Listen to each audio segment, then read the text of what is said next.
বাসায় থাকা অল্প কিছু উপকরণ দিয়ে তৈরি করেছি এমন একটা নাস্তার রেসিপি আজকে আপনাদের সাথে শেয়ার করব, যেটা খেতে অনেক সুস্বাদু এবং ছোট বড় সবাই খুবই পছন্দ করে খাবে। সবাইকে আসসালামু আলাইকুম, কেমন আছেন সবাই? আশা করছি যে যেখান থেকে আজকের ভিডিওটি দেখছেন সবাই অনেক ভালো আছেন।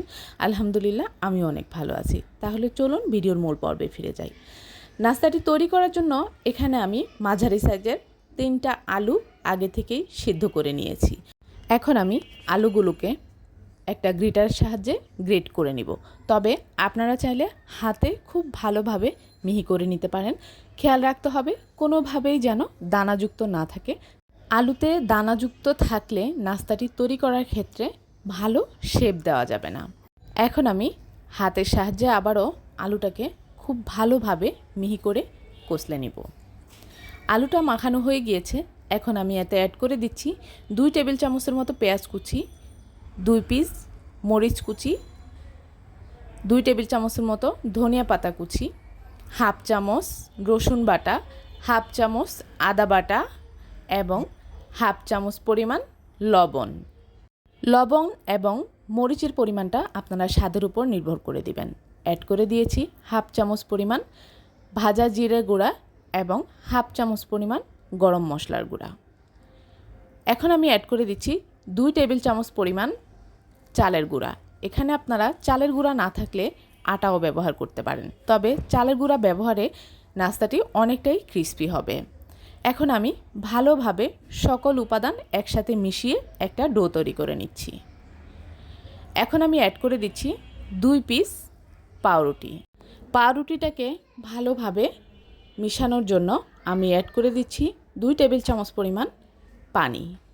এখন আমি সকল উপাদান আবারও ভালোভাবে মিশিয়ে নিব। সো ভিউয়ার্স, আজকের আমার এই নাস্তার রেসিপিটি যদি আপনাদের ভালো লাগে বাসায় একবার হলেও তৈরি করে খাওয়ার অনুরোধ রইল। এটা ছোট বড় সবাই খুবই পছন্দ করে খাবে। তাছাড়া যাদের বাসায় বাচ্চা রয়েছে তারা খুব বেশি পছন্দ করবে। এখন আমি রান্নার তেল নিয়ে বোর্ডে মেখে দিলাম।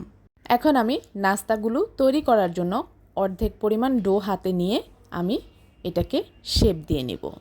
আপনাদের যার যেমন ভালো লাগে তেমন করে শেপ দিয়ে নাস্তাগুলো তৈরি করে নিতে পারেন।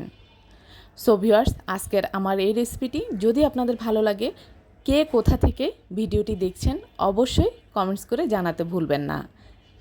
যারা ফেসবুক পেজ থেকে দেখছেন প্লিজ আমার পেজটিতে লাইক ও ফলো দিয়ে কমেন্টস করে জানাবেন কেমন হয়েছে। আর যারা ইউটিউব চ্যানেল থেকে দেখছেন প্লিজ আমার চ্যানেলটি সাবস্ক্রাইব করে পাশে থাকা বেল আইকনটি ক্লিক করে দিবেন নতুন নতুন রেসিপি পাওয়ার জন্য। আমার সকল নাস্তা তৈরি করা হয়ে গিয়েছে। এখন আমি চলে যাব নাস্তাগুলো ফ্রাই করতে। চুলায় একটা প্যান বসিয়ে দিয়ে তাতে পরিমাণ মতো তেল দিয়ে দিয়েছি। এখন আমি সবগুলো নাস্তা ভেজে নিব।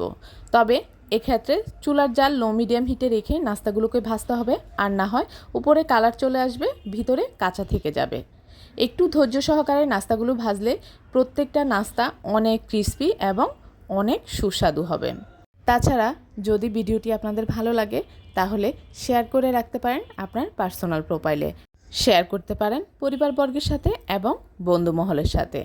আমি নাস্তাগুলোকে সার্ভ করে দেখিয়ে দিচ্ছি নাস্তাটা দেখতে কতটা সুন্দর হয়েছে এবং অনেক সুন্দর একটা কালার এসেছে। তাছাড়া খেতেও অনেক মজা এবং অনেক ক্রিস্পি হয়েছে। আপনারা চাইলে সকাল কিংবা সন্ধ্যার নাস্তায় এই রেসিপিটি রাখতে পারেন। আজ এই পর্যন্তই। আল্লাহ হাফেজ।